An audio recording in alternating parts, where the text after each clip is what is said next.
Listo. Buenos días a todos y todas. Bienvenidos a este seminario, perdón, a este diplomado. Les doy la bienvenida. Soy Fernando de la Pesa, su servidor. Soy profesor investigador de la Escuela Judicial Electoral y me toca exponerles el tema el día de hoy,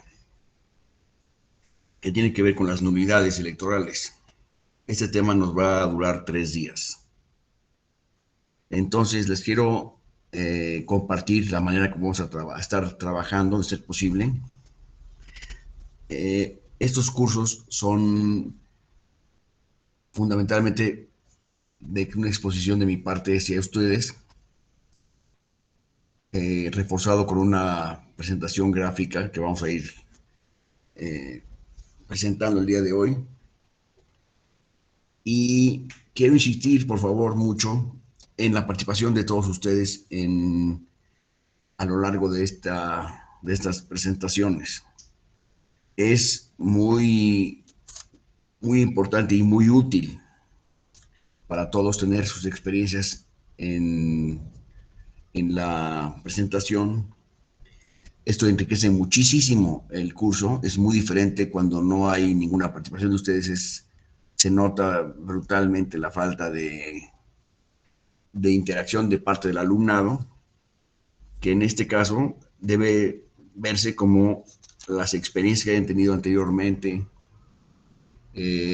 los comentarios, las críticas que puedan hacer a todo este asunto, son muy bienvenidas. Recuerden que estamos en una sesión académica, en consecuencia es permitido cualquier comentario de cualquier persona, no hay ningún tema vedado, ninguna reserva de ninguna naturaleza, entonces pueden ustedes decir lo que quieran aquí, que estamos en una sesión totalmente académica y cerrada para cualquier otro espectador que no sea estrictamente académico. Entonces ustedes pueden expresar sus pensamientos, sus experiencias con toda apertura, lo cual, repito, va a enriquecer sustancialmente la presentación del día de hoy y la de mañana y la del miércoles también. Para efectos de la logística, vamos a procurar que cualquier intención que tengan ustedes, que sea cualquier comentario, experiencia o duda, lo hagan levantando la manita que tienen por ahí en el sistema y inmediatamente les daremos la palabra para que se expresen ustedes y yo poder contestar si hubiera alguna pregunta. Y es muy interesante poder hacer comentarios respecto de lo que otras personas comenten. Así establecemos una conversación, un diálogo entre todos, lo cual, repito, hace mucho más agradable y mucho más productivo este tiempo que vamos a estar aquí en frente de la pantalla, en lo que ahora se ha convertido ya en la nueva realidad, ¿verdad? Estas comunicaciones vía sistemas, como cualquiera que sea que estemos viendo en este momento, se ha convertido ya en una costumbre que espero no vaya a decaer, creo que va a quedar ya en el sistema eh, académico y cultural mexicano, va a quedar como una forma de comunicación para siempre. Yo espero que así sea. En fin, vamos a iniciar. Lo que vamos a referirnos el día de hoy, permíteme un segundo, es, primero vamos a hacer una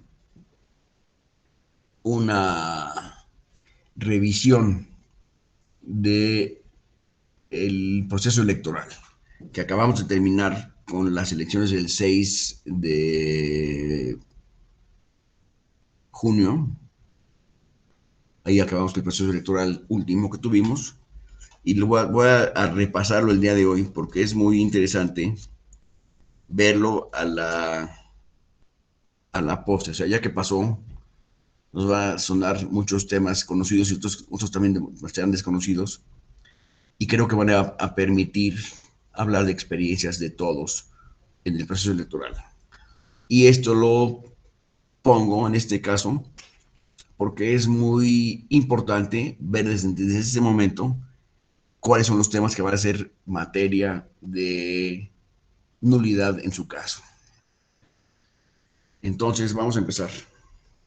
Proceso electoral es el tema de nuestra presentación del día de hoy. Entonces, dicho lo cual, iniciamos ese un pequeño temario de los temas que vamos a estar viendo el día de hoy.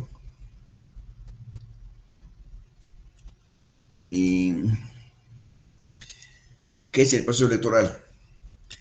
Es el conjunto de actos ordenados por la Constitución y por la Ley de Instituciones y Procedimientos Electorales, la que llamamos la LEGIPE, realizados por las autoridades electorales, por los partidos políticos, los candidatos independientes, así como los ciudadanos en general, que tiene por objeto la renovación periódica de los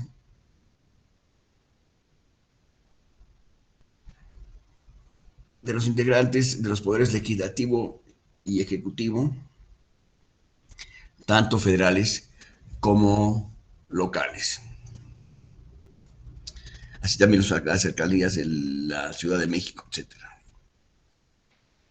Los principios que rigen la función electoral son de certeza, legalidad, independencia, imparcialidad, máxima publicidad y objetividad. Estos son los principios básicos que rigen todo el proceso electoral, de cualquier tipo, sean locales, sean federales, eh, en todos los casos.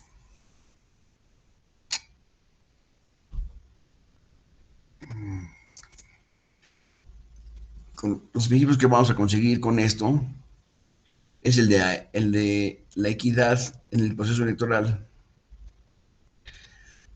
equidad en el acceso de los partidos políticos a los medios de comunicación, es decir, los spots de publicidad, la equidad en el financiamiento de los partidos políticos y sus campañas, el voto universal, libre, secreto y directo, que tendrá que haber en todos los procesos electorales, la organización de las elecciones a través de un organismo público autónomo, que es el INE en este caso, así como el control de la constitucionalidad de los actos y resoluciones electorales.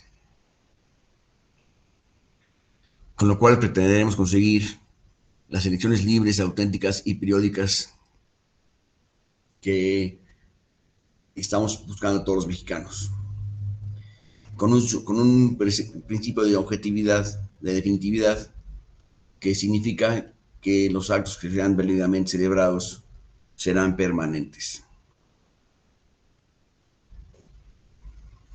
Al inicio del proceso electoral, se llevó a cabo lo que nosotros llamamos la geografía electoral. Esto consiste en la definición de el territorio nacional distribuido en, en circunscripciones plurinominales y finalmente en 300 distritos electorales uninominales.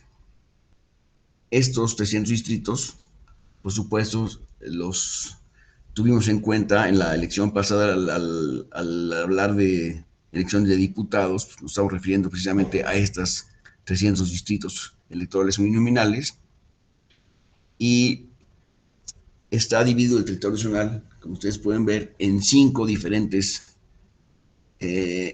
regiones,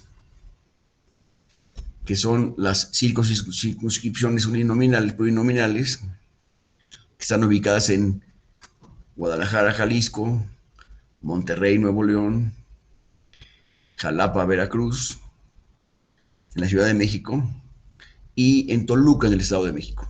Esas son las sedes de las circunscripciones plurinominales. También antes del proceso electoral se lleva a cabo el registro de los nuevos partidos políticos que hayan solicitado su registro ante el INE. Estos son algunos de los tiempos que se establecen para esos efectos, que van desde la solicitud de, de registro del partido o de la agrupación política hasta la solución por parte del Instituto Nacional Electoral de del registro, obteniéndolo, digo, otorgándolo o negándolo en su caso.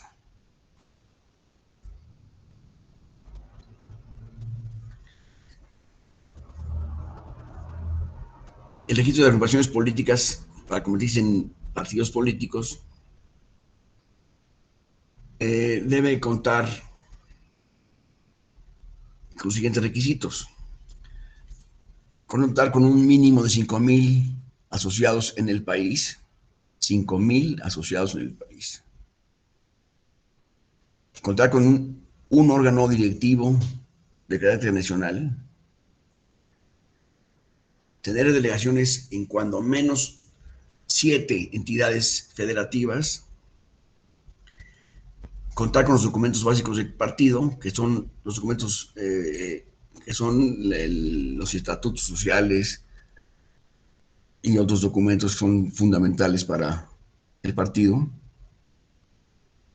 tener una denominación distinta a cualquier otra agrupación política local o nacional,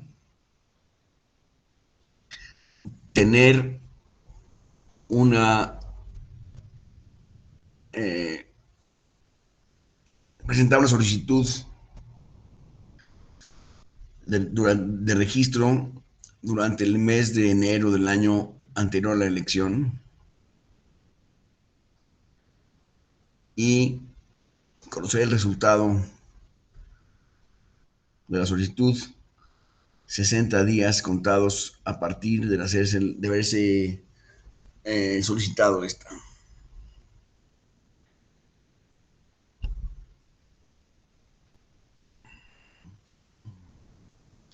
También el instituto, cuando digamos el instituto, me estoy refiriendo, por supuesto, al Instituto Nacional Electoral, al INE.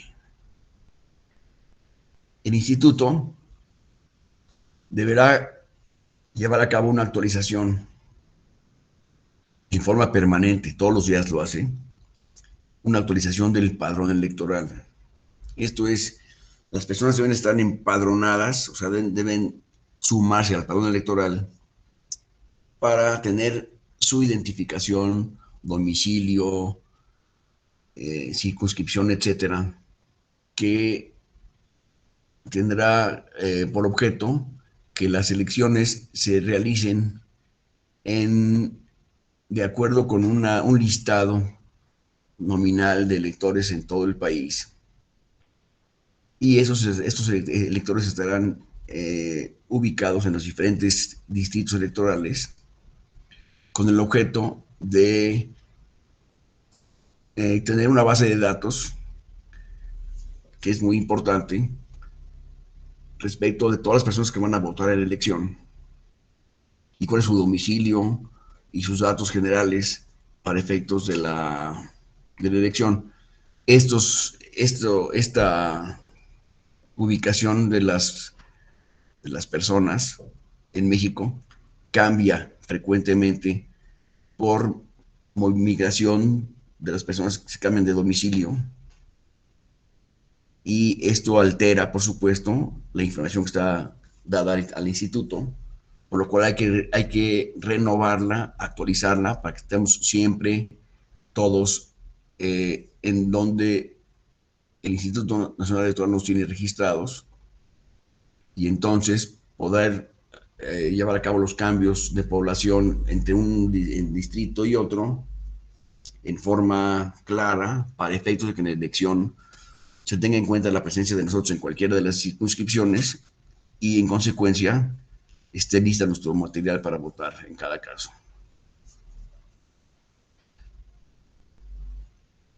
Aquí hablamos de que para la incorporación del padrón electoral se requiere solicitud individual en que conste la firma, huellas digitales, fotografía, en los términos del artículo 140 de la ley de la LEGIPE. A fin de actualizar el padrón electoral, el INE realizará a partir del 1 de septiembre y hasta el 15 de diciembre de cada año una campaña para la incorporación y actualización del domicilio y de los datos generales del votante.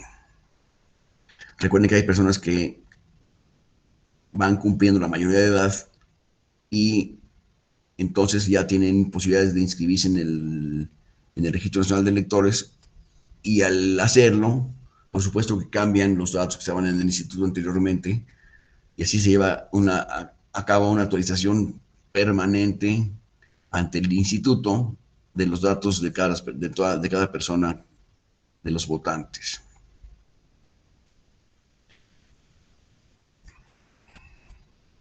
Los ciudadanos podrán solicitar su inscripción en el padrón electoral en periodos distintos a los señalados desde el día siguiente de la elección última, ¿no? Que fue, recuerden, esta fue en el mes de junio.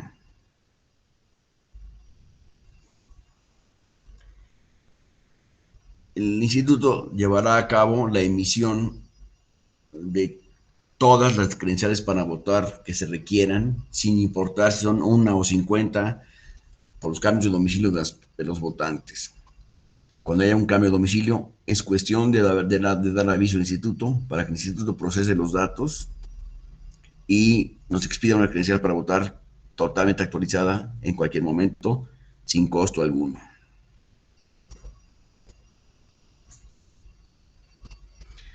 Estas son las etapas del proceso electoral.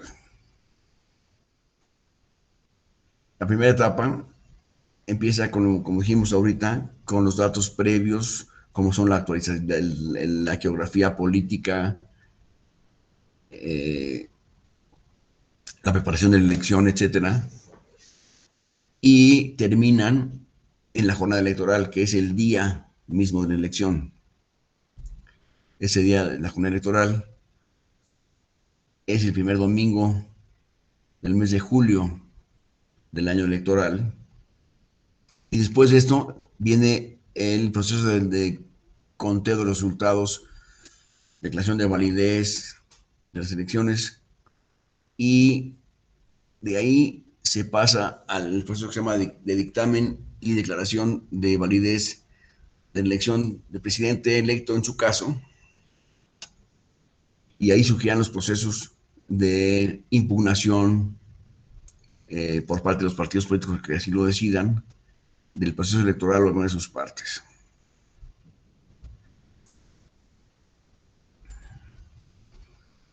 Ahora vamos a ver los elementos de la preparación de la elección. En primer lugar, pueden solicitar su registro como observadores electorales las personas físicas o morales que así lo determinen, y deberán acreditar ante el instituto su personalidad, el origen de los recursos que puedan tener para este propósito, y obtener así su registro como observadores electorales. Son normalmente instituciones del extranjero que tienen que ver con universidades, instituciones de materia electoral, que van de lugar en lugar haciendo una labor de supervisión. No es una materia, no es una cuestión inclusiva de estas personas en el proceso electoral, simplemente vienen a observar el proceso electoral con el objeto de dar fe de que se celebraron las elecciones de acuerdo con lo que la ley establece, y pueden seguir el desarrollo de todo el proceso electoral. El día de la jornada electoral podrán supervisar la instalación de las casillas, el desarrollo de la votación, el escrutinio y cómputo de cada elección, la fijación de los resultados de la votación al estado de la casilla correspondiente, la clausura misma de la casilla, la lectura en voz alta de los resultados en el Consejo Electoral,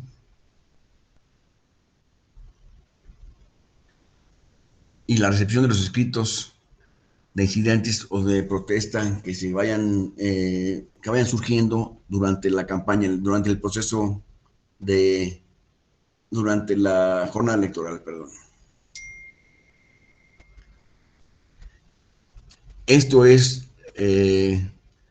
lo que se llama un observador electoral.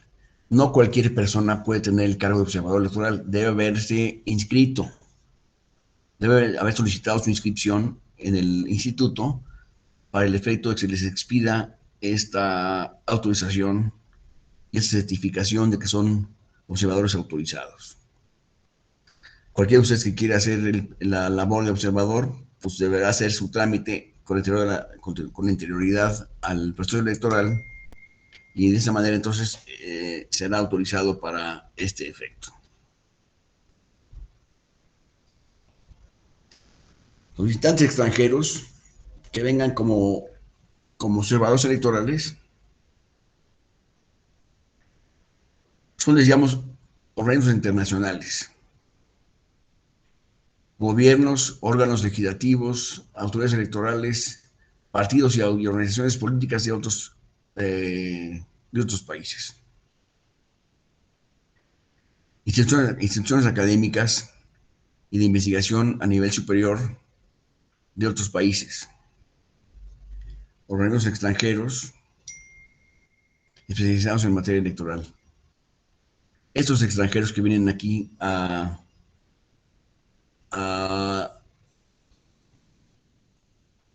supervisar el proceso electoral podrán conocer e informarse sobre el desarrollo del proceso electoral federal en cualquiera de sus etapas y en todo el país. No podrán en ningún caso intervenir en las actividades de las que corresponden a las autoridades electorales, a los partidos políticos o a sus candidatos, y no podrán influir o intervenir en forma activa en ninguna parte de sus procesos del proceso electoral. Ellos simplemente podrán observar. Ellos deberán en todo caso cumplir en todo tiempo y lugar con las leyes mexicanas que sean aplicables.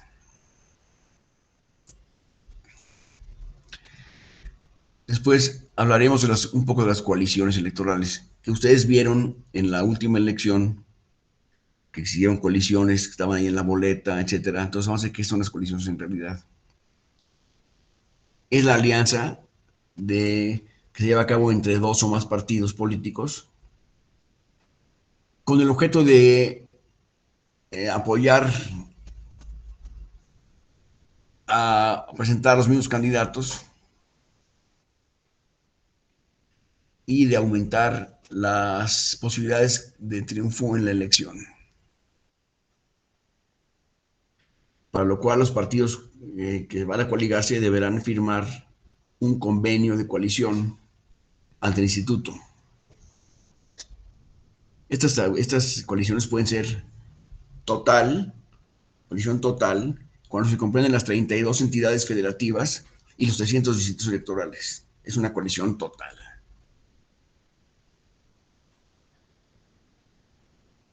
Parcial, coalición parcial, es cuando los partidos coaligados postulan en un mismo proceso electoral al menos al 50% de los candidatos a la elección.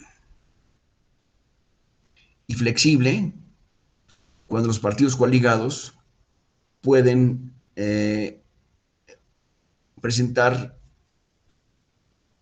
a cuando menos el 25% de los candidatos al cargo de elección popular. 25% de los cargos de elección popular.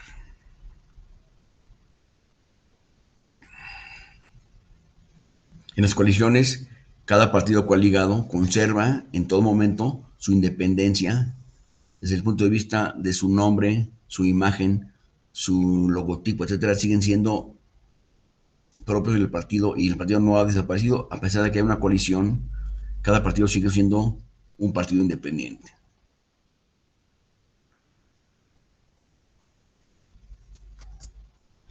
Si hay cualquier duda a este respecto, les suplico levantar la mano a sus ojos para cualquier comentario.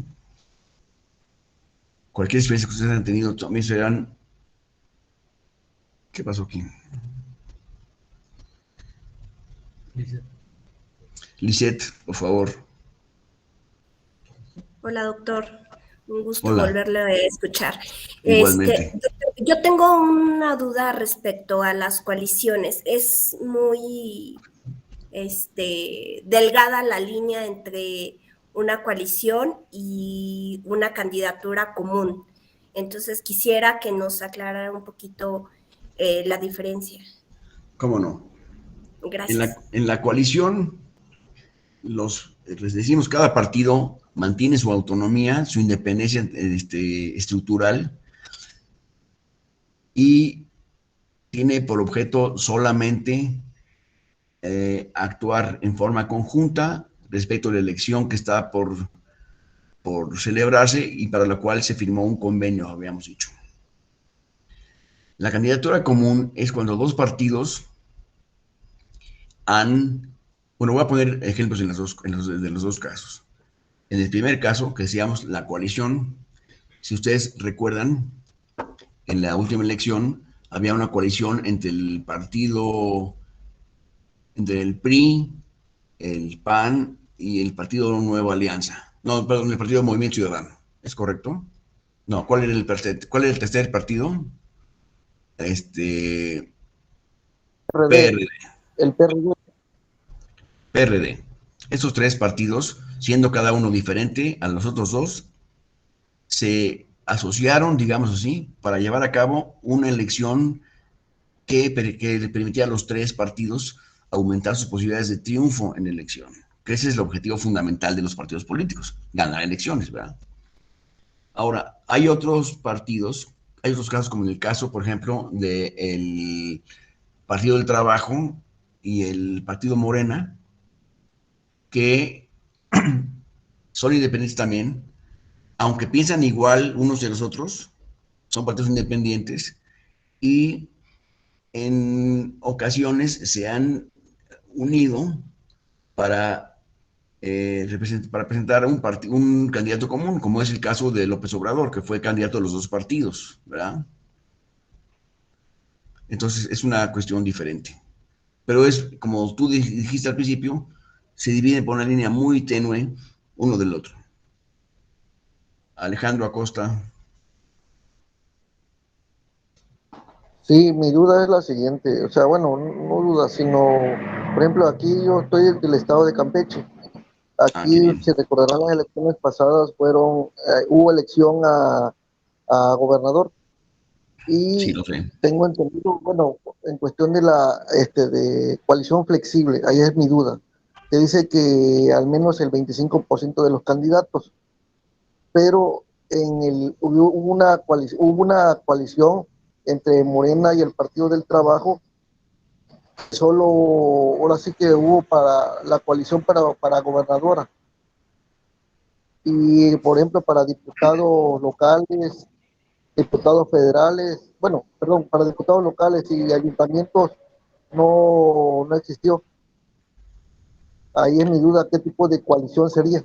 Porque ahí dice la coalición flexible que al menos sería el 25% de sus candidatos. Bueno, No sé si en, me la, explico. en el caso que me estás mencionando, te agradezco mucho tu comentario. En primer lugar, hay que tener en cuenta que en ese caso, en el convenio de coalición que se celebra en cada caso, se establecen la extensión de municipios o distritos electorales que habrán de considerarse en coalición.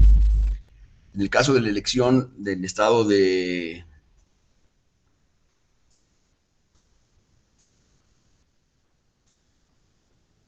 Campeche. perdón, del estado de Campeche, en el cual inclusive se llevó a cabo un recuento posterior a la elección. Es un caso muy interesante ese. En esa coalición no estaban incluidos los diputados senadores. Los diputados en este caso, sino solamente la elección era para efectos de la gobernatura. O sea, una elección, una coalición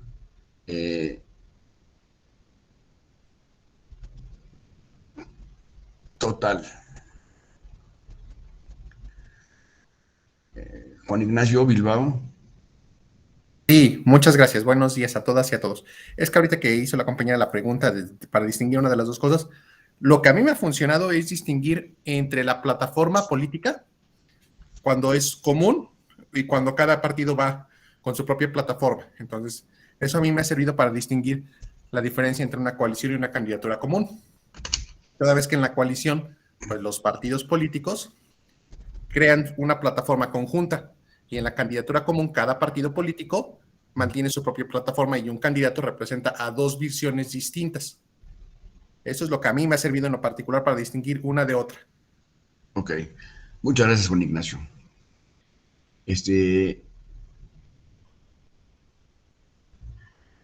Alejandro,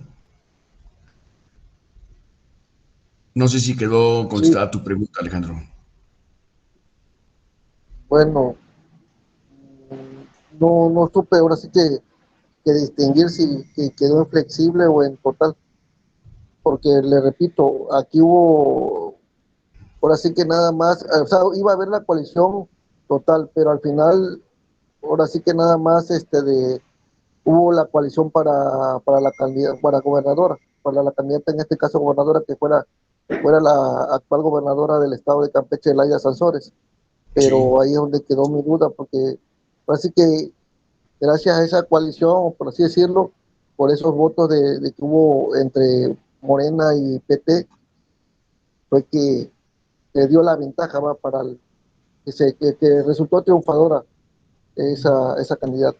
Y ahí es donde, pues, donde es mi duda, ¿va? Si era coalición flexible, coalición parcial. Bueno, dice que la coalición total es el 100% de los candidatos, la coalición Sí, flexible el el 25% y la coalición 50%, el 50% de la parcial.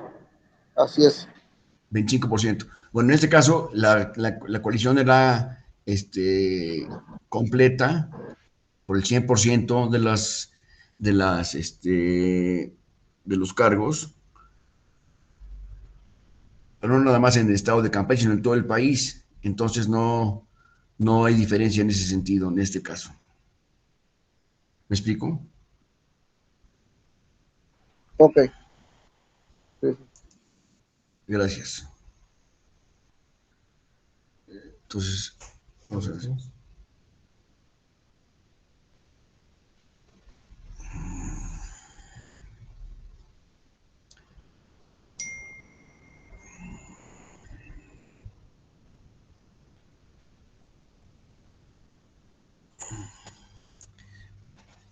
Después hay que referirse un poco a los procesos internos para la selección de los candidatos correspondientes a cada una de las elecciones.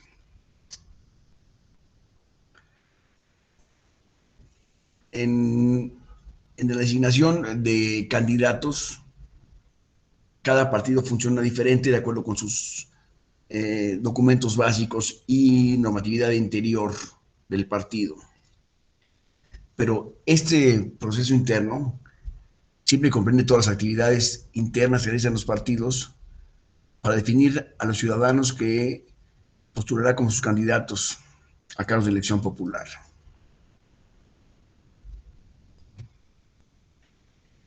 Al menos 30 días antes del inicio del proceso, cada partido terminará el procedimiento aplicable e informar al instituto dentro de las 72 horas siguientes, precisando la forma para determinar quiénes serán sus candidatos.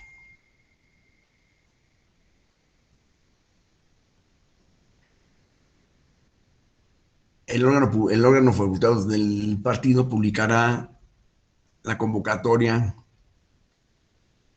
para que los que consideren o los que tengan interés en ser candidatos se inscriban en la misma.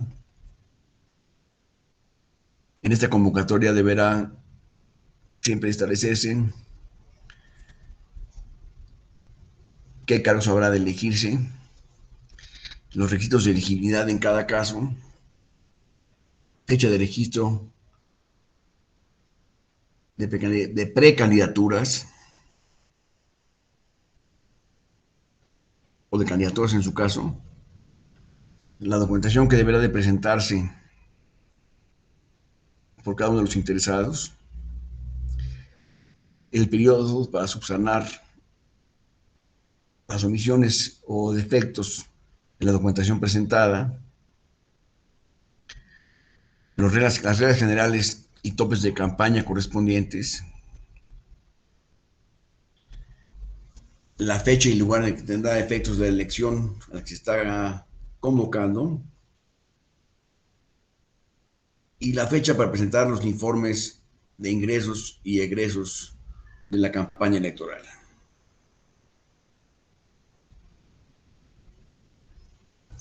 Entonces, se lleva a cabo, en primer lugar, la pre-campaña. Es una repetición casi, diría yo, ociosa, pero se lleva a cabo la pre-campaña, la campaña, o sea, es el mismo proceso básicamente, ¿eh?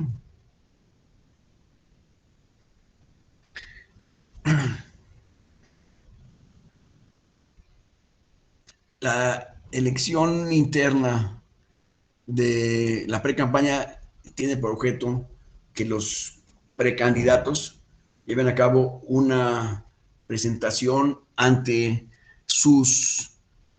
los miembros de su partido y poderles dar a conocer entre los miembros del partido con las diferentes vocaciones que tenga cada uno de los diferentes precandidatos y estén buscando que el partido mismo los nombre candidatos. Aquí todos son precandidatos.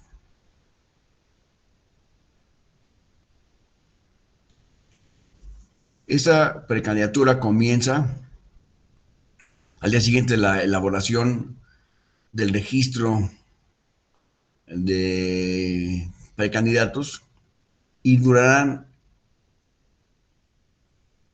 solamente las 2/3 partes de las campañas.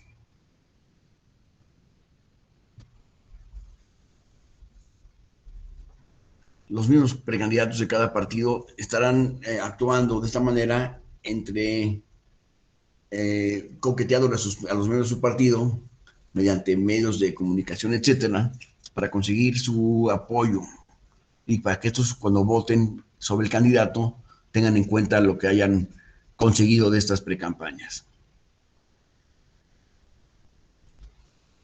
La precampaña concluye un día antes de la elección interna o la Asamblea Nacional Electoral de cada uno de los partidos. Y no podrán durar más de 60 días.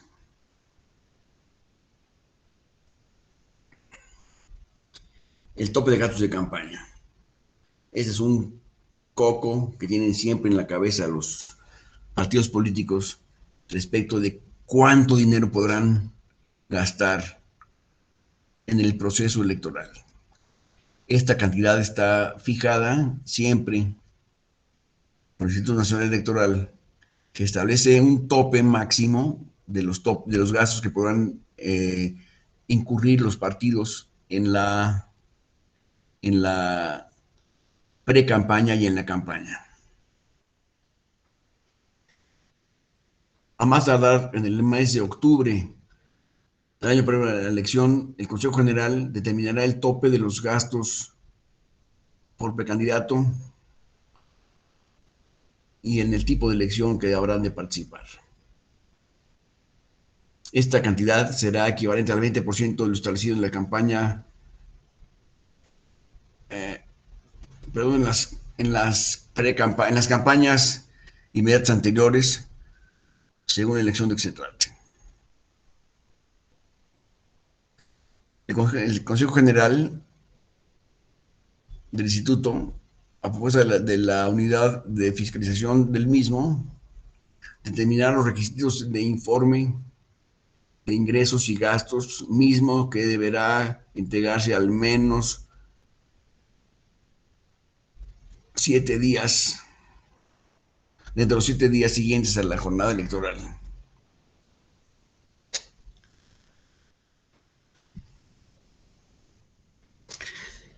Si un precandidato incumple, aquí empiezan las cuestiones que son un poco tortuosas, ¿no? Si un precandidato incumple con la obligación y obtiene la mayoría de votos, no podrá ser registrado como candidato. Aquí empiezan las obligaciones que hay que tener muy en cuenta por parte de los partidos, de que precisamente en estas fechas deberán llevarse a cabo precisamente los actos que están aquí mencionados. La solicitud para el registro deberá ser hacida en estos plazos para que no sean descalificados los precandidatos. Una vez que se tienen estos elementos, se lleva a cabo el nombramiento de candidato. El partido ya decide quién será su candidato.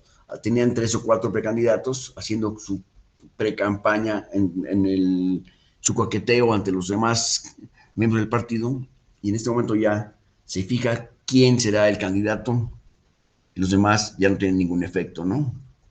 Ustedes seguramente recuerdan, en el pasado hemos visto en campañas electorales diferentes candidatos, diferentes precandidatos haciendo campaña.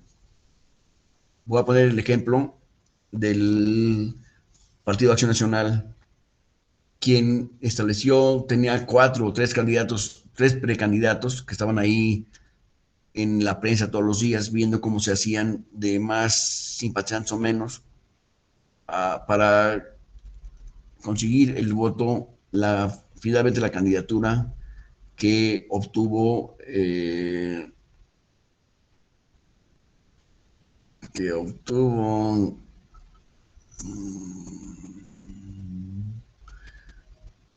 quien fue candidata a la presidencia de la República y perdió. Esa es una precampaña clásica, ¿no? Por ejemplo, el PRD no llevó a cabo ninguna precampaña. Entonces, ¿cuál fue la consecuencia? Fundamentalmente que no tuvo tiempo de anunciarse en la televisión y en el radio como todos los demás partidos para hacer una pre-campaña en la cual todos los partidos hacen presentaciones de su partido nacional, valga la redundancia, con el objeto de conseguir la elección de uno solo de ellos para ser el candidato. Pero mientras tanto ya llevaron a cabo todo el proceso de pre-campaña, que significó hacer campaña para el mismo partido.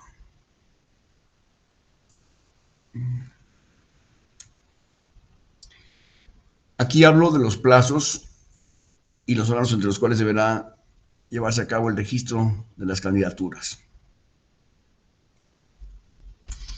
En el año de la elección presidencial, ojo, presidencial, todos los candidatos deberán registrarse entre el 15 y el 22 de febrero del año correspondiente. Esas fechas no cambian porque están en la Constitución, en la ley, y estarán para siempre ahí, ¿no? Mientras se sigan llevando los calendarios como se llevan el día de hoy, serán esas las fechas siempre. Recuerden ustedes que en el proceso electoral No hay días ni, a ver, no hay días ni horas inhábiles. A ver, Alejandro Acosta.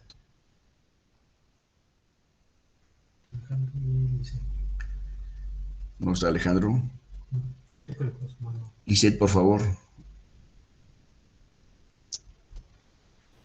Sí, doctor, ¿estas fechas también son aplicables para los organismos públicos locales para emitir los registros? ¿Empatan con el federal o cada OPLE tiene sus fechas determinadas? Gracias.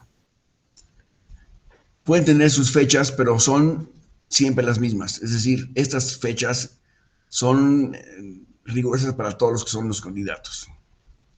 Entonces deberán tenerse en cuenta para lo mismo, ¿no? Todos igualmente. El calendario electoral funciona para todos y no hay ninguna diferencia entre un estado y el otro. Alejandro Acosta, ¿tenés algún comentario? Ya no lo veo. No, no, ninguno. Gracias, tenías la mano levantada, Gracias. yo creo. Sí, sí, disculpe. Ya lo- Gracias.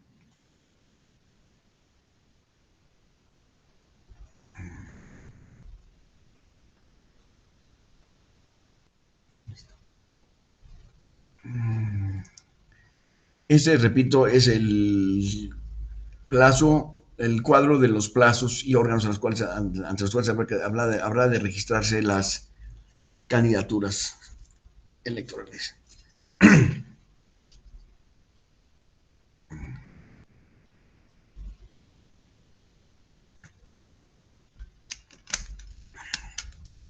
Los candidatos deberán registrarse entre el 15 y el 22 de febrero para la elección del presidente.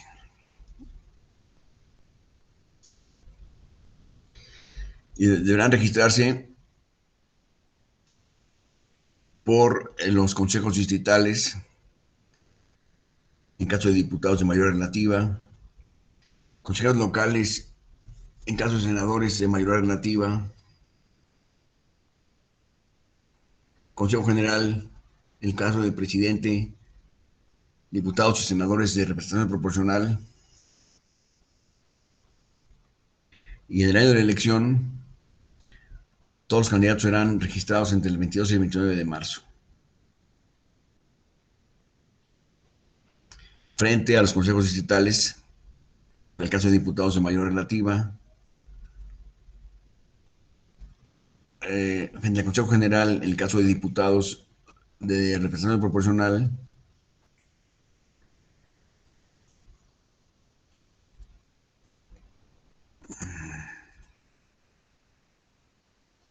y entonces ya se da inicio a la famosa campaña electoral, que han estado batallando por una pre-campaña y que finalmente acaban en lo que ahora sí es la campaña, ¿no? Ya estamos ahora sí formalmente registrados como candidatos frente al Instituto Nacional Electoral y entonces se inicia la campaña electoral. A partir del día siguiente a la sesión de registro de candidaturas para la elección para la elección correspondiente.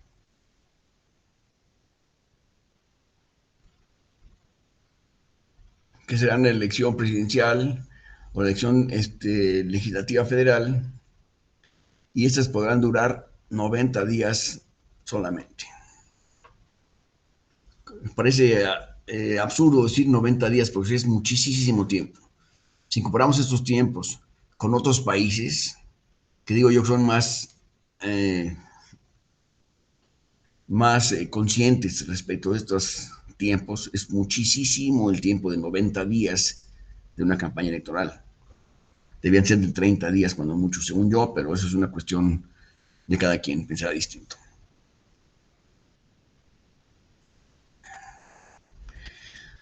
Las campañas tienen por objeto, por supuesto, llevar a cabo las actividades que tengan, que estén solicitando el voto de la población, Aquí hacen una especie de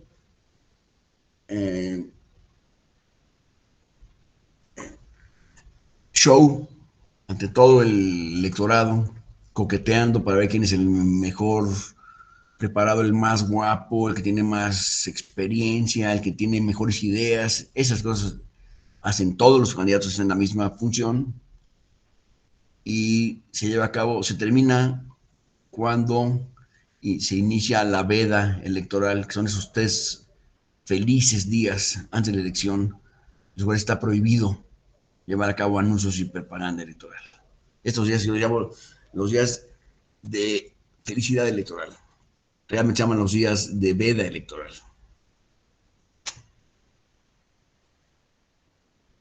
Estos 3 días están diseñados teóricamente para la reflexión y tomar la última decisión por cada votante. Pues sabemos que antes del inicio de estas fechas ya estaban los candidatos en la mente de las personas, ya sabíamos por quién íbamos a votar cada quien, etcétera. Creo yo que es demasiado tiempo y creo que es ocioso, en realidad, gran parte de este tiempo que está en la disposición de los partidos políticos. Entonces, ya que están los campaños, ya tenemos a los candidatos peleando por elección, a ver quién está, quién tengo aquí. José Ignacio. Sí, perdón la interrupción. A ver si entendí. ¿Le parece demasiado ocioso 3 electoral? O sea, como que es mucho tiempo, o que no debería existir la veda electoral en el entendido de que podría hacer campañas hasta el día sábado. No, me parece muy atinado que haya 3 días antes de la jornada se dejen de hacer campañas, ¿no? Eso por lo que me estás mencionando. Me parece muy atinado que haya 3 días previos a la elección en donde ya no exista ninguna campaña electoral. Yo tengo mis dudas, en realidad, de si en estos 3 días el votante va a tomar una reflexión profunda y definir por quién va a votar. Pero eso es una cuestión de cada quien. Está en la ley. ¿Me permite comentarlo? Sí. Sí, yo creo que el votante en lo particular que no tiene intereses de algún otro tipo más que los ciudadanos, puede que sí tome una reflexión en estos 3 días, en el entendido de que sea un votante consciente de la importancia de participar en la democracia. Pero yo sí también tengo mis dudas respecto de lo que pasa con las personas y con nuestros colectivos, por ejemplo, los colectivos de comerciantes, de transporte público, que muchas veces se conjuntan con las agendas de los partidos políticos o de los mismos candidatos. Entonces ahí no podemos hablar de que haya una reflexión, porque puede tomarse el voto en el sentido de algún interés particular. Entonces creo que ahí habría que distinguir estas dos situaciones. Entiendo que la regla general sea que todos decidimos nuestro propio voto a partir de lo que conocemos. Sin embargo, yo no conozco ahorita alguna persona que pueda decir la decisión de mi voto fue única y exclusivamente tomada por mí, en el entendido de que pues todos recibimos influencias de otras personas en ese sentido. O sea, y no solamente para votar, sino para percibir otro tipo de situaciones. Creo que no existe la pureza en la determinación del voto de ninguna persona. Eso es lo que yo considero. Mira, yo tengo la sensación, estoy de acuerdo contigo, en primer lugar. Tengo la sensación de que mucha de la cultura electoral en México, hasta el día de hoy al menos, se lleva a cabo por cuestiones familiares. Es decir, en la casa de la familia Bilbao, todos votamos por el partido fulano. En la casa de la familia de Lisette, votamos de esta otra forma. No es tu caso, bueno. Pero no, es muy frecuente que se vote por una, no sé si decir una convicción o una costumbre familiar por un partido. Entonces, ahí la familia de los que son priistas de siempre y serán priistas hasta el último de los tiempos, y quienes no son priistas por principio, entonces serán un día panistas, otro día perredistas, irán cambiando, ¿no? Pero en general en México, al iniciar el proceso electoral, ya saben los votantes por qué van a votar en general. Sí creo que hay algunos casos de modificaciones en el transcurso de la campaña electoral, pero no por producto de la campaña misma, sino por otras circunstancias, que los votantes deciden su voto hasta el día anterior a la jornada electoral. Esa es mi opinión. Agradezco mucho tu comentario, José Ignacio. Si hay alguien más que quiera opinar sobre esto. A ver, ¿cuáles son sus experiencias? Me decías tú, Lisette, que no es tu caso que estábamos mencionando, ¿verdad? ¿Cuál es tu caso? ¿Tú votas el día de la elección, sabes por qué vas a votar nuevamente? ¿O cuál es tu...? No, doctor, en el caso de la familia de una servidora, pues todos votan como quieren, por el candidato de su preferencia, con voto diferenciado, no se van con un partido político, sino con el candidato que más pues les favorezca en el momento, ¿no? Pues qué padre, así debería ser en todos lados, ¿eh? Así debe ser en todos lados, pero en México todavía no llegamos a esos niveles. A ver, Armando Telles. Buenos días, doctor, y buenos días a todos. Quería pedirle su opinión en cuanto hace las prácticas realizadas por los partidos políticos en plena veda electoral, como lo sucedido en estas elecciones por el Partido Verde, en cuestión de la compra de tiempo de historias de Instagram de diferentes personas de Internet. Mira, por supuesto que estoy en contra de esas prácticas. Me parecen deleznables. No es posible que un partido político utilice el título de partido político para poderse inmiscuir en las cosas que se inmiscuyen en el Partido Verde en todos los casos. ¿Y sabes lo que hacen en este caso? Tienen muy claro el análisis que hacen respecto de lo que les va a costar cierta declaración o cierta intervención en el proceso, y lo tienen reservado ya listo para pagar la multa que les van a poner. Entonces, en mi opinión, es vergonzoso. Pero así pasa, ¿no? En este caso hubo los famosos influencers, ¿no? Que por redes sociales intervenían en favor de un partido o en contra de un partido determinado, y tuvieron algún impacto, como siempre tienen los influencers, y no llegó a mayores. Es decir, fueron todas estas influencers fueron, por supuesto, criticados y fueron utilizados para buscar la nulidad de algunas elecciones, pero nunca consiguieron esto en virtud de la influencia o supuesta influencia causada por estas prácticas. Es lo que te puedo decir. Con Ignacio.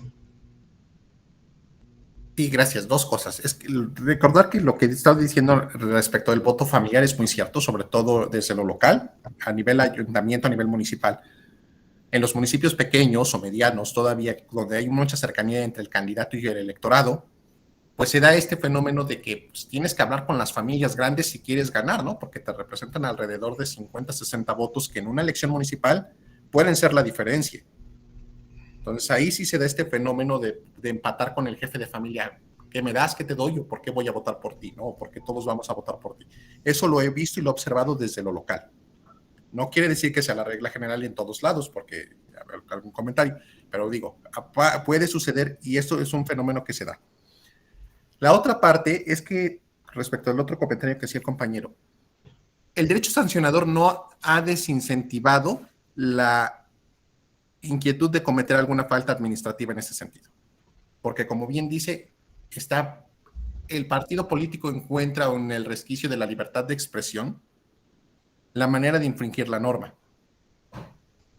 Porque al final de cuentas uno no puede decir si es espontánea o no espontánea la manifestación de un deportista, de un artista o de un ciudadano que sea nuestro vecino, ¿no?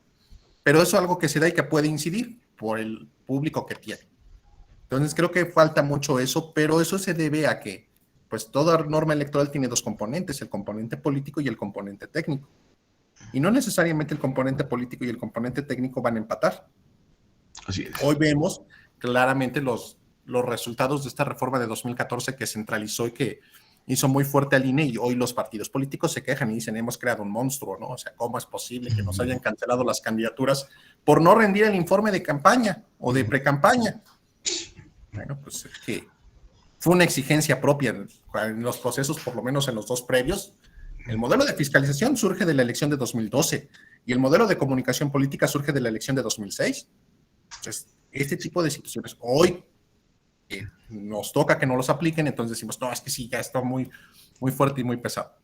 Pero tampoco han podido desincentivar esa situación de cometer esas infracciones, estos dos modelos. Mira, estos modelos y estas circunstancias provienen de la ley. Y la ley fue votada por los partidos políticos. Hoy no se puede hacer, los partidos políticos no se pueden llamar a sorpresa porque se está cumpliendo la ley que ellos mismos votaron, ¿me explico? Entonces ya se salió de control. Es una ley que fue votada por los partidos políticos.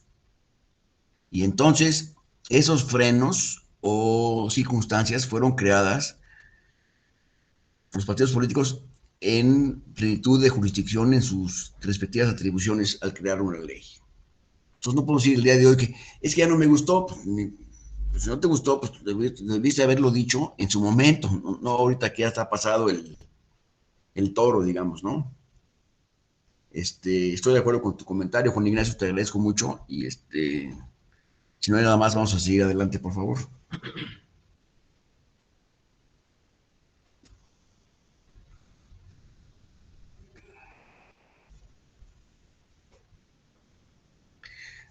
Esto es respecto de los topes de campaña, topes de gastos de campaña.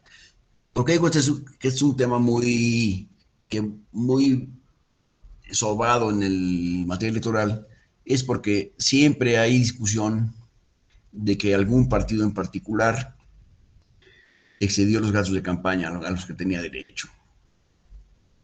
Aquí les menciono o establezco cuáles son los mecanismos para llegar a este tope de gastos de campaña en la elección presidencial,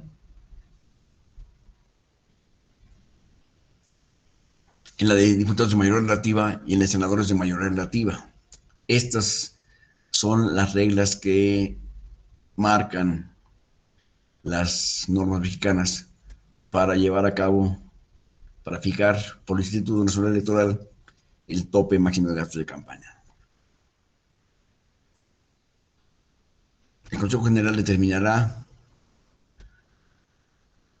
a más tardar en el último de diciembre del año previo a la elección el tope máximo de gastos de campaña, de acuerdo con lo que está aquí establecido en este cuadrito.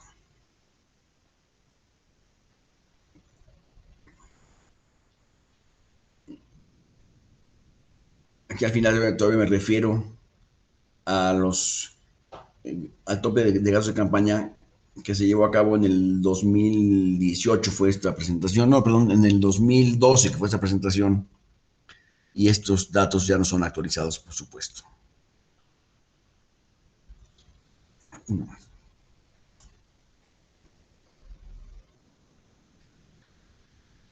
La intervención de los órganos electorales locales y distritales. El Consejo General del INE, por supuesto, designa a los presidentes de los consejos locales y distritales, quienes también actuarán como vocales ejecutivos en las juntas electorales, así como los demás consejeros electorales locales, a más tarde del 30 de septiembre de cada año.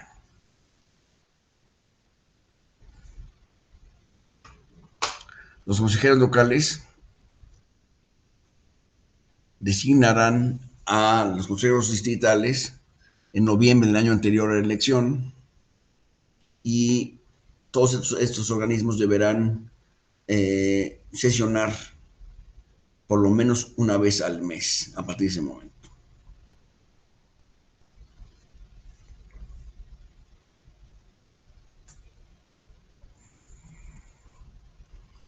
Después se lleva a cabo el órgano supremo de las elecciones, en mi opinión, que son las mesas directivas de casilla. Este fue el principio del éxito de la democracia en México, según yo, ¿eh?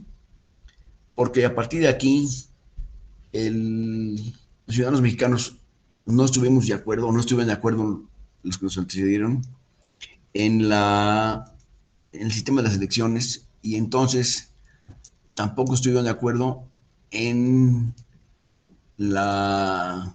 el manejo y regulación de la elección hasta que se llevó a cabo un rompimiento con las autoridades federales que tenían a su cargo las elecciones. Es decir, las elecciones se llevan a cabo en la Secretaría de Gobernación, y ya que surgió el Instituto y el Tribunal Electoral, se modificó todo esto, y lo que le dio movimiento a todo esto fue la mesa directiva de casilla. Estas son mesas de ciudadanos, como ustedes y como yo digo ciudadanos de a pie,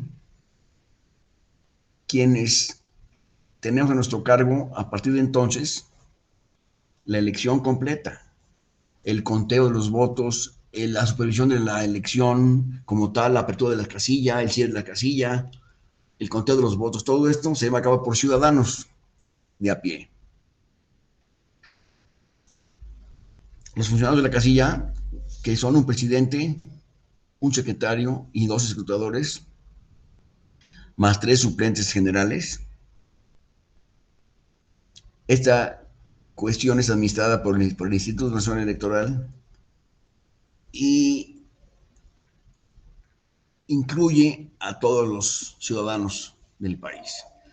Desde entonces, las elecciones son de esta manera y generan dificultades y problemas, pero cada vez menos. Cada vez son más claras y transparentes las elecciones, y ya podemos hablar de que en México el voto cuenta y se cuenta.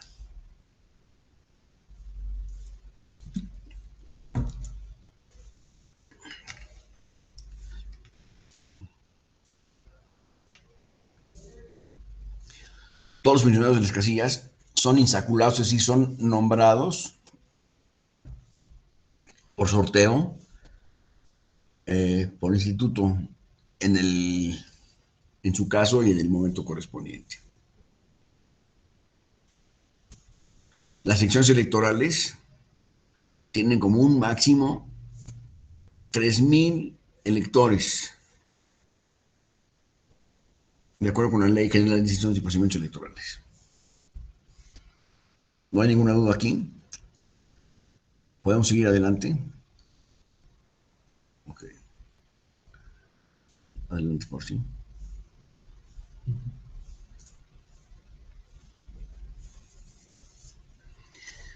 Los partidos políticos tienen derecho a tener representantes en las casillas electorales. Tienen derecho, no obligación. Eso quiere decir que si algún partido político no tiene la suficiente, en una zona del país, no tiene la suficiente representatividad y no tiene tantas personas como quisiera para poner uno en cada casilla, por supuesto revisando o representando al partido en cada casilla, pues no tiene obligación de hacerlo. Tiene derecho a ponerlo, pero no está obligado a hacerlo. ¿Qué sucedería en el caso de que un partido no pusiera representantes en ese caso? Por supuesto que los demás partidos no atentarían contra el partido que no tiene representante y que quisiera hacer lo que se les pegara la gana en forma deliberada respecto de estas.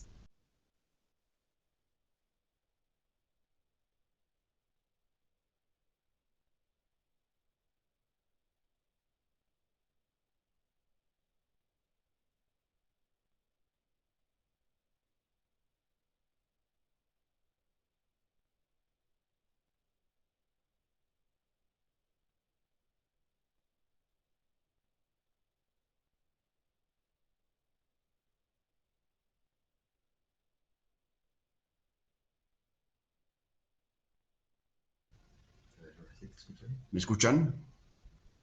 Sí, ok. Gracias. Perdón, es que corté gráfica indebidamente, les pido una disculpa.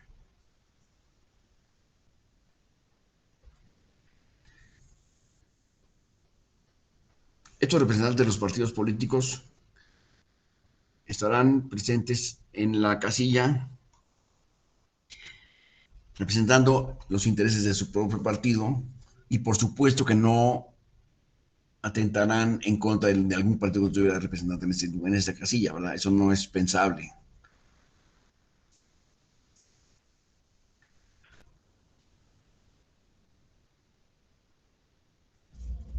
También los candidatos independientes, en su caso, tendrán en cada casilla o podrán tener en cada casilla a un representante del mismo.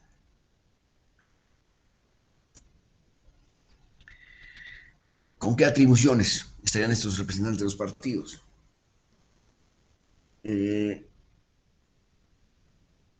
Esos señores podrán comparecer a la instalación de la casilla.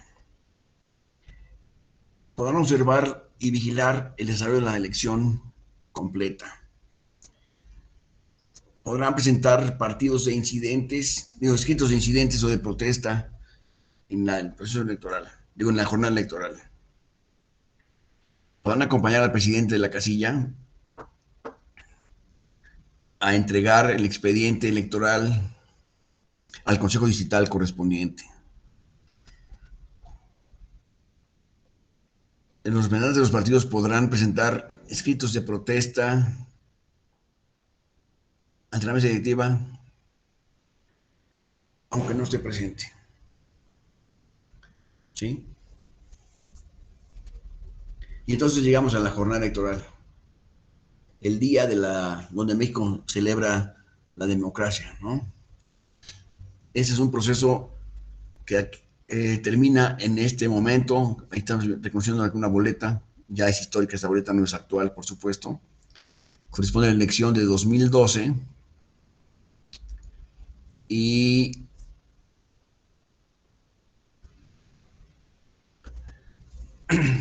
las boletas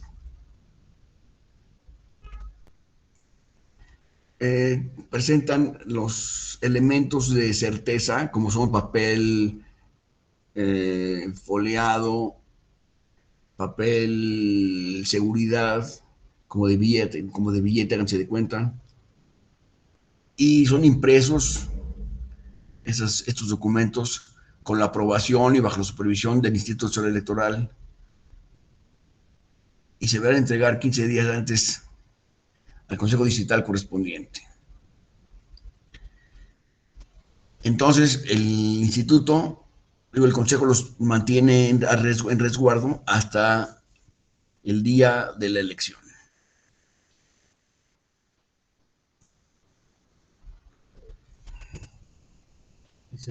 Lisette.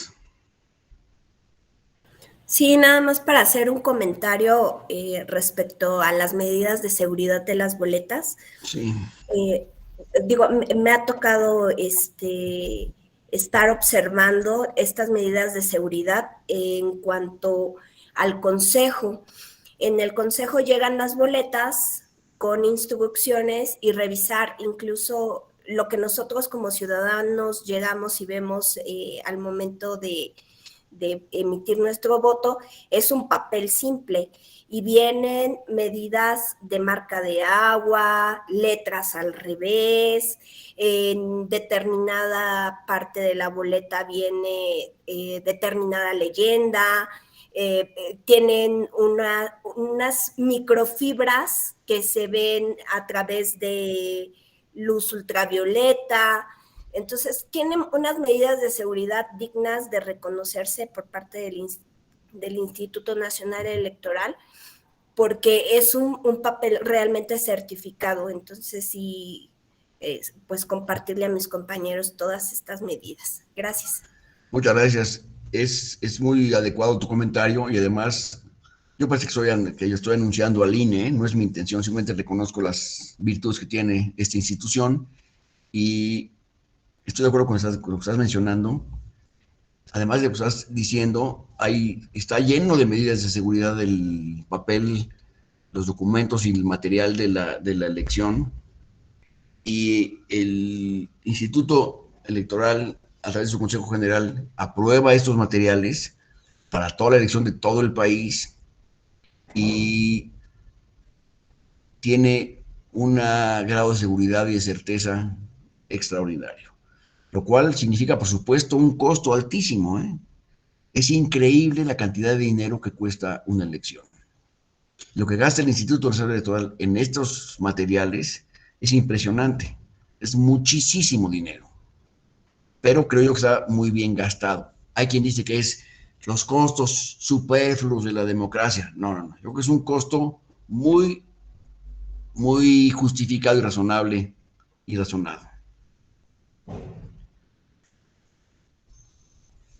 Entonces, además de la documentación de otros materiales electorales, como son las urnas y las divisiones que hacen a las casillas un recinto, digamos, cerrado, ciertamente en este proceso que surgió en medio de una pandemia. Había que tener muchas precauciones para que no existieran posibilidades de contagio. Y creo yo que no hay ninguna queja razonada, o al menos razonable, de falta de esta higiene y separación de las personas en la zona electoral, en fin. Lisette. Sí, comentarles, doctor, que en el proceso electoral que concluyó, el Consejo General del INE determinó que en las urnas se quitaran las cortinas para evitar cualquier propagación indebida, o sea, se tomaron las medidas adecuadas, se limpiaba la urna constantemente con ayuda de los funcionarios y con los CAES y supervisores. Entonces, sí se tomaron todas las medidas para que pues los electores fueran a emitir su voto de la manera más segura posible. Muchas gracias. Y quiero resaltar que aquí no interviene la mano de la autoridad. Interviene solamente funcionarios que son designados por el Instituto Nacional Electoral, que son ciudadanos de a pie, como ustedes y como yo, que hacen esta función de una forma muy destacada, muy destacable y totalmente gratuita, digamos. No está involucrado aquí el gobierno que está haciendo, no, nada de eso. Si esto saliera mal, sería culpa de la sociedad mexicana, no del gobierno. Entre estos materiales electorales están, por supuesto, la lista nominal, la relación de representantes de los partidos políticos y sus candidatos, las boletas, las urnas, el líquido indeleble, ese que pinta de café espantoso, los canceles, que tú ya nos hiciste el comentario de que ya no tienen las cortinas que tenían antes, que eran como una caja fuerte, sino simplemente están al aire, están separados de la mayoría de las personas, pero no tienen ya las cortinas que tenían anteriormente. Creo que estas medidas van a quedarse para siempre, pero ya se verá que así fueron utilizadas. Ahora en cada casilla existieron además cubrebocas para quien no llevara su cubrebocas en la puerta, les daban su cubrebocas para tenerlo que usar en el proceso de votación y así evitar contagios en la pandemia, ¿no? Sí. Sí. Ahora vamos a hablar la emisión del voto. Este es el día del voto, entonces pues, debemos hacer una labor especial respecto de la emisión del voto en la casilla.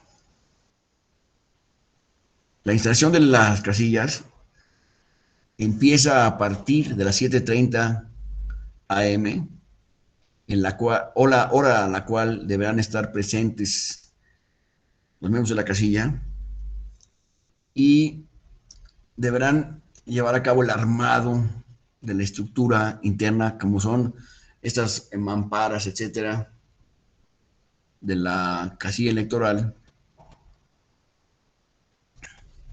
y pondrán a disposición del público que vaya llegando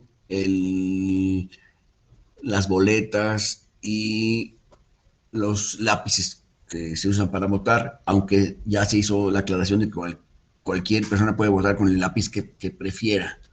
No es obligatorio usar el crayoncito ese que pinta muy fuerte además, pero no es necesario usar ese. Entonces pueden usar su pluma fuente que se puso su abuelito ahí, la que ustedes necesitan más, cómo pueden usarla para ejercer su voto. A las 8 de la mañana, en punto, que está todo instalado en su lugar, arrancan. Si no, están todos los miembros, ya se resolvió el tema internamente, pero no se tiene que esperar a ninguna persona. ¿Me explico? A las 8 abre la casilla para que entre el público y empiece a ejercer el voto. ¿Cómo se lleva a cabo esto? El ciudadano muestra su credencial para votar al secretario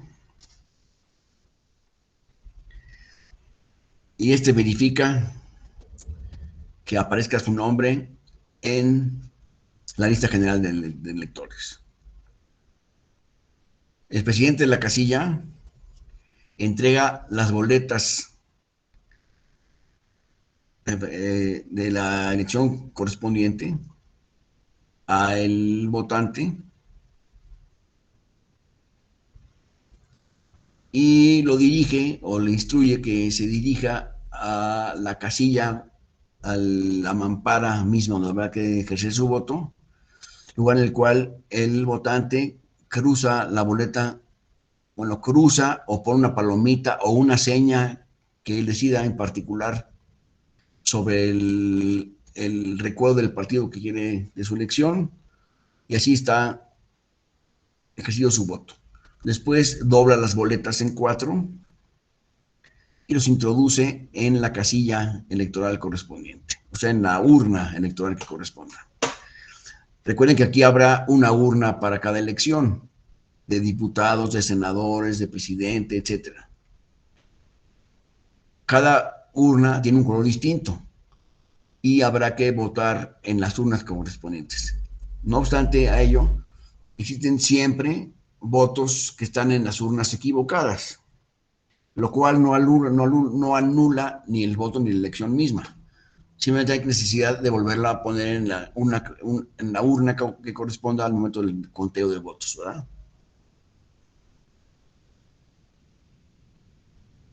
Después el secretario, en la lista que tiene, pone un sellito que dice votó, ya que haya ejercido el voto, y le regresa su credencial para votar al votante, y después se impregna el dedo pulgar derecho con la tinta indeleble y el votante ya cumplió con su deber ciudadano y está listo para salir a la calle.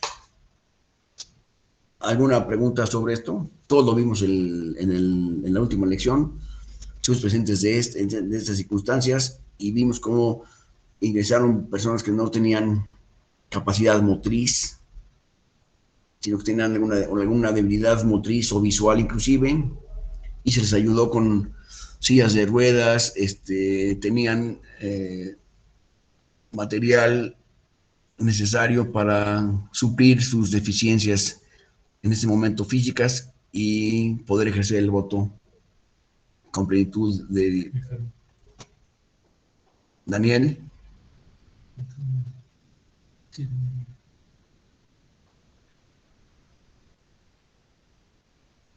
Daniel.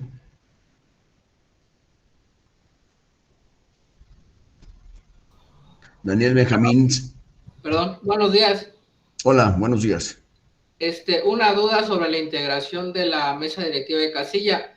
¿Se Sí, puede integrar con únicamente el presidente y el secretario por causas de fuerza mayor?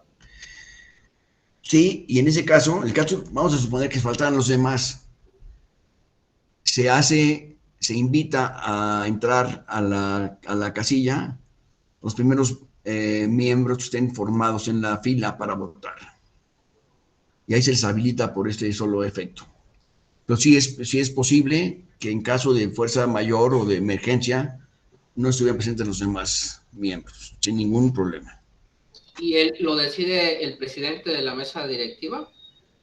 ¿O tiene que avisar al consejo distrital? Bueno, en el caso que no lleguen los demás, el presidente ya tiene instrucciones de hacer pasar a los primeros de los ciudadanos que estén en la fila y habilitarlos para las funciones correspondientes. Muchas gracias. Al contrario. Y eso se anota, por supuesto, en la lista de incidencias que queda en el expediente de la elección. Lisette, por favor. Nada más para complementar, doctor. La Sala Superior ya emitió una tesis en la cual determina que se tiene que conformar la mesa directiva de casilla con el presidente, el secretario y por lo menos 2 escrutadores, 4 funcionarios de los que se tienen contemplados, que son 6. Y más bien en la mesa concurrente son 2 secretarios, por lo menos un escrutador.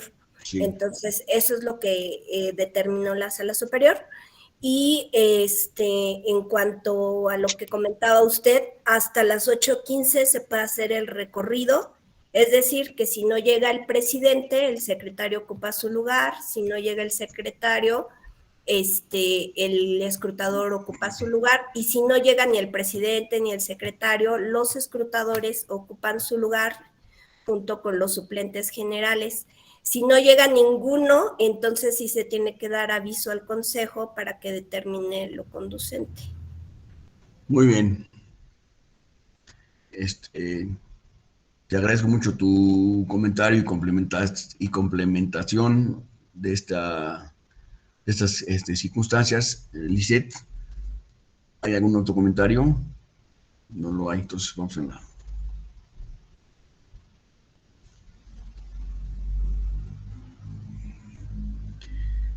Bueno, ya vimos cómo es el proceso de la votación completamente.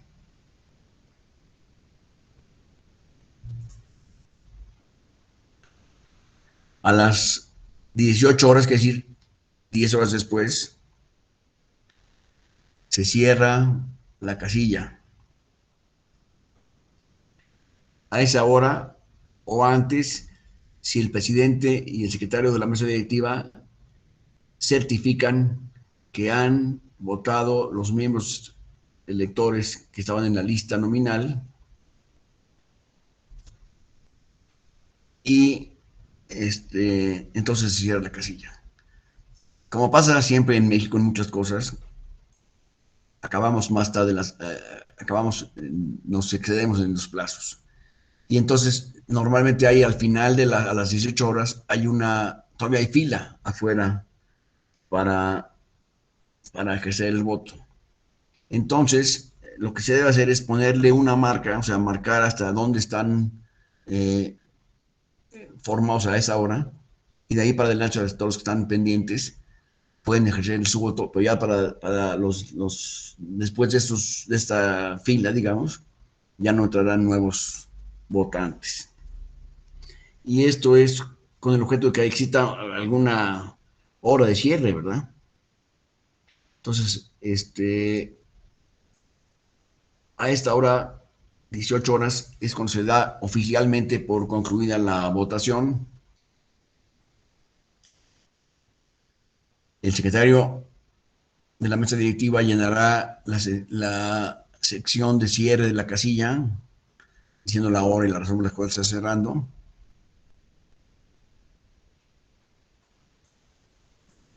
Y las causas, en su caso, por las que se haya cerrado antes o después de las 18 horas. Los funcionarios y representantes de los partidos deberán firmar el acta al terminar estas funciones. Y aquí podemos decir que desde el punto de vista de la votación en casilla ha terminado la jornada electoral. No ha terminado todavía el trabajo, porque después de esto, vamos al siguiente, por favor. ¿Sí? Habrán los procesos de recuentos, etcétera, que se llevarán a cabo en el Consejo Distrital. Entonces, decíamos que el escrutinio y cómputo fue el procedimiento por el cual se integra la mesa directiva, quien verificará el número de electores que votaron en la casilla, los votos emitidos en favor de cada partido o candidato, los votos nulos y las boletas sobrantes de cada elección. Esto es lo que se va a llevar a cabo el día de la jornada electoral, que constituyen el escrutinio y el cómputo.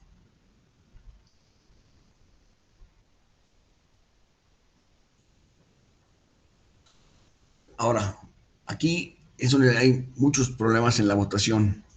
Digo problemas, o sea, malos entendidos en la votación.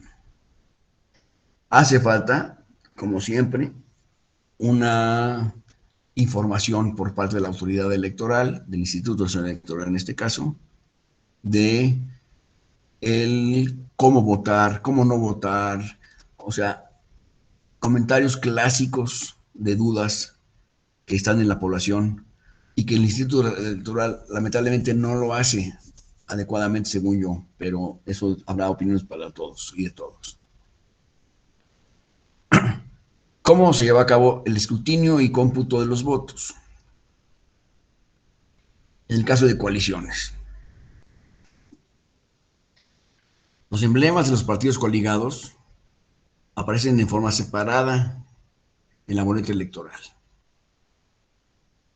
Hace algunas elecciones todavía podíamos ver que había 3 emblemas juntos o 2 emblemas juntos que corresponden a la coalición. Ya no pasa eso. Cada partido tiene su cuadrito y su emblema está en cada boleta en forma independiente y no junto con su partido coaligado. Los votos se sumarán a favor del candidato o de la coalición que corresponda y se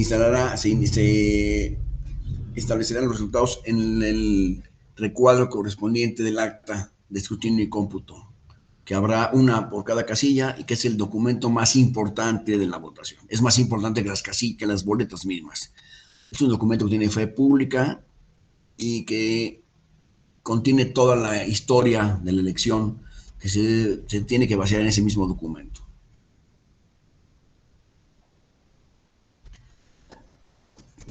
Los votos se sumarán para los candidatos de la coalición y contarán para cada uno de ellos, de acuerdo con lo que establece la ley, la LEGIPE, la Ley General de Partidos Políticos. Cuando se cruce más de una opción, el voto deberá contar, si están en coalición, estos partidos, deberá contar para el candidato de la coalición y no para ningún partido en particular, porque se marcaron a 2. Entonces, ¿para quién se estaba votando? ¿Quién sabe? Entonces, se debe contar solamente para el candidato y no así para los partidos en lo individual.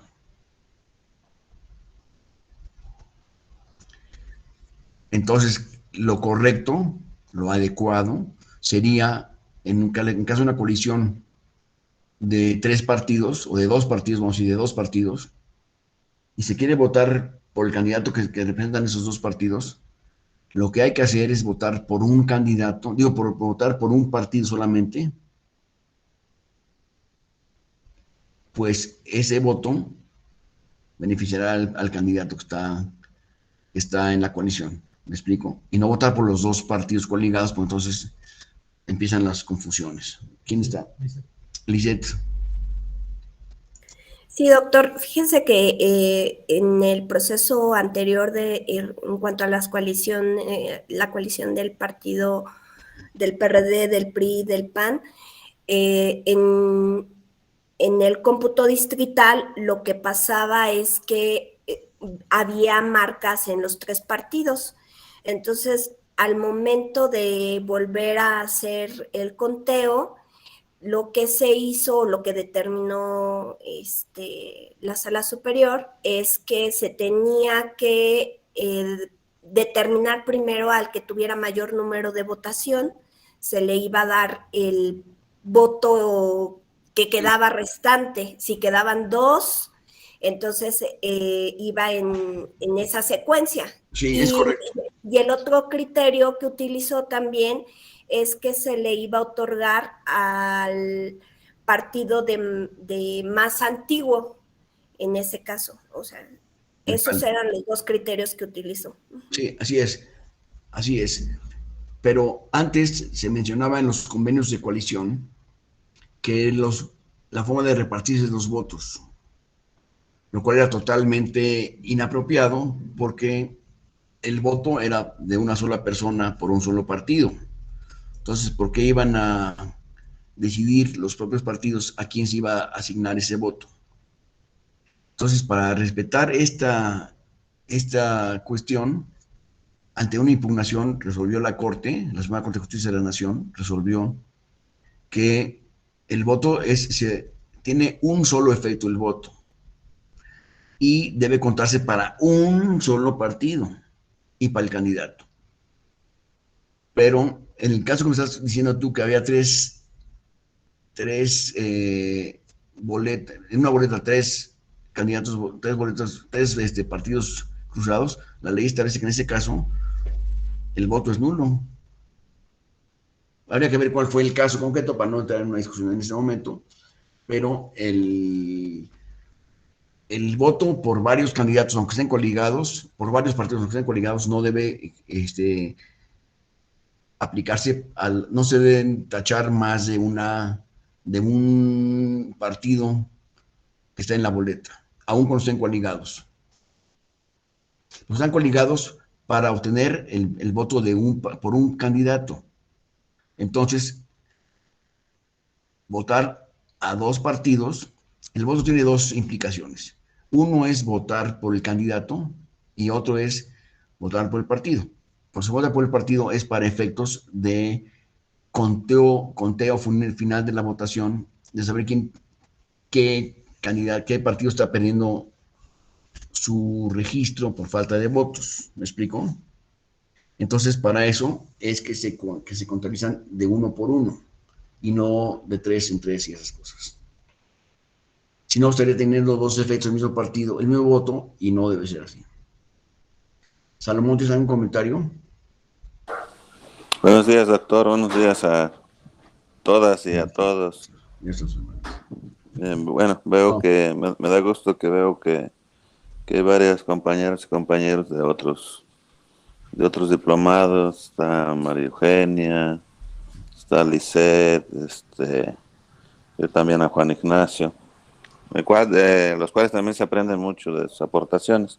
Creo que este es un ejemplo de cómo aclarar la duda que se tenía anteriormente sobre la candidatura común en la coalición, porque como usted lo describió ahorita con lo de la coalición, la forma de sumar los votos, en el proceso pasado la candidatura común sí tenía que ver en el convenio la forma de repartirlos, ya que la candidatura común aparecía en un solo logotipo, en un solo recuadro, los logotipos de los partidos que conformaban esa candidatura. Entonces, cada vez que se votaba de esa manera por esa candidatura común, contaba para el candidato y había un convenio de qué porcentaje se iba a llevar cada partido por lo que respecta a la representación proporcional. Entonces, esa era una de las diferencias de la candidatura común y la coalición. Gracias. Muchas gracias. Estamos de acuerdo. Gracias, Salomón. Aquí digo más cosas de la forma de contabilizar los votos que se presentaron para las coaliciones.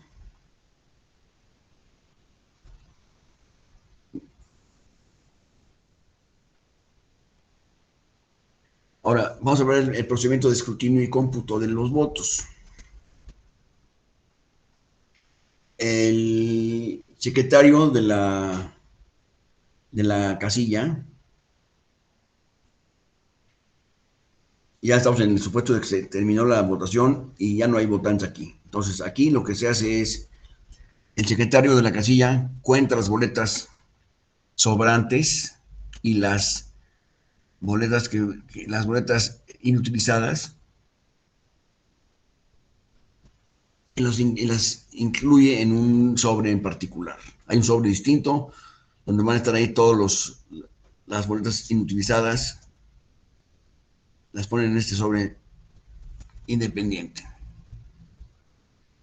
El primer escrutador cuenta 2 veces el número de ciudadanos que votaron, el mismo que está en la lista nominal. El presidente abre la urna y vacía su contenido y enseña a los asistentes que no hay ninguna boleta que haya quedado involucrada ahí, o sea, en la casilla. Destruye la urna y aquí empiezan a aparecer las boletas que son de otras elecciones que estaban mal puestas en la caja, se separan en este momento y se incluyen en las cajas correspondientes. El segundo escrutador cuenta los votos de uno por uno en favor de cada partido o candidato independiente y el resultado lo anota en un documento que se llama la sábana, le dicen así, la sábana es un documento en blanco, que es como un papel de ensayo, digamos, en donde se van anotando los resultados preliminares hasta tener el resultado final, en el cual habrá que vaciar en el acta en la contabilidad intermedia. El secretario anota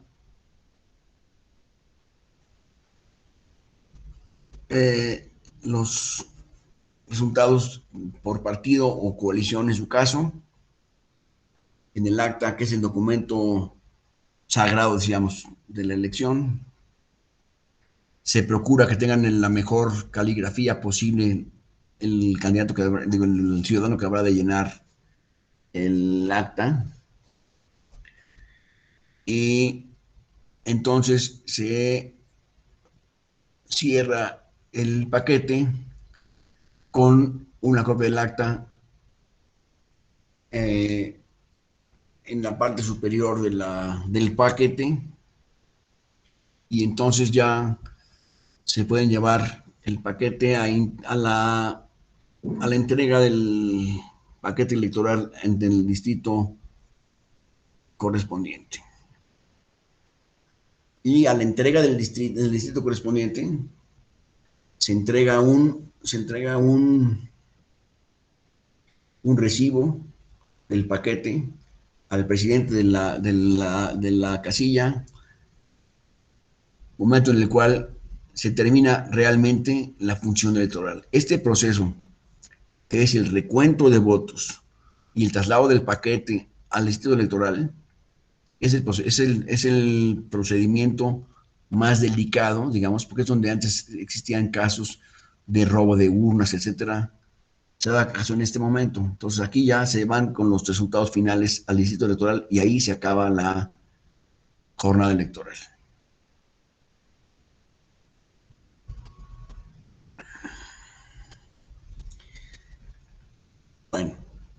Este,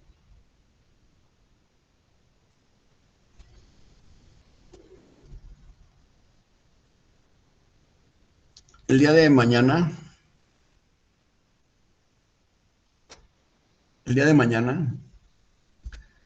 eh, vamos a tener una segunda plática del día de hoy que se va a referir al tema de las nulidades. Y tenemos la jurisprudencia que se refiere en este caso, etcétera, para que no quede ninguna duda al respecto. Y el miércoles lo que vamos a hacer es vamos a hacer un ejercicio de revisión de los paquetes electorales de boletas que fueron impugnadas en el proceso electoral del 2018 para ver cómo traemos fotografías de las boletas específicas que fueron discutidas en la sala superior y calificadas de válidas, no válidas, etcétera, de una por una. Y aquí les vamos a comentar para que veamos todos cuál es el momento grave de esta circunstancia. Permítanme un segundo, por favor. Un momento, por favor.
Gracias. Comentaba que el día de mañana hablaremos específicamente de las nulidades, sus causales, etcétera. Y el miércoles vamos a tener una sesión que se refiere a la calificación de votos válidos y votos nulos que se llevó a cabo en cada casilla de este país en el mes de junio. Haremos un ejercicio con boletas reales de la jornada electoral de 2018, decía yo, perdón, de 2012. Y vamos a ver cuáles son los criterios que predominan. Y vamos a suponer que somos todos nosotros funcionarios de casilla en funciones y veremos cuáles son las discusiones que se presentaron en cada caso en las boletas específicas.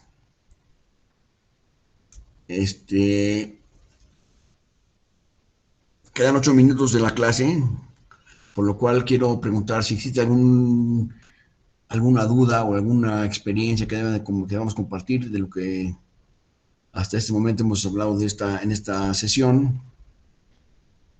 Y de nosotros así pues, seguiríamos el día de mañana. No hay ninguna cosa que haya quedado pendiente. Bueno, entonces, todo lo que dijimos el día de hoy es susceptible de procedimientos de nulidad. Por favor, tengamos esto en cuenta para el día de mañana que vamos a ver específicamente las nulidades. Pues alguno de estos elementos fueran contradictorios o suscitaran alguna duda particular respecto a lo que vamos a decir el día de mañana.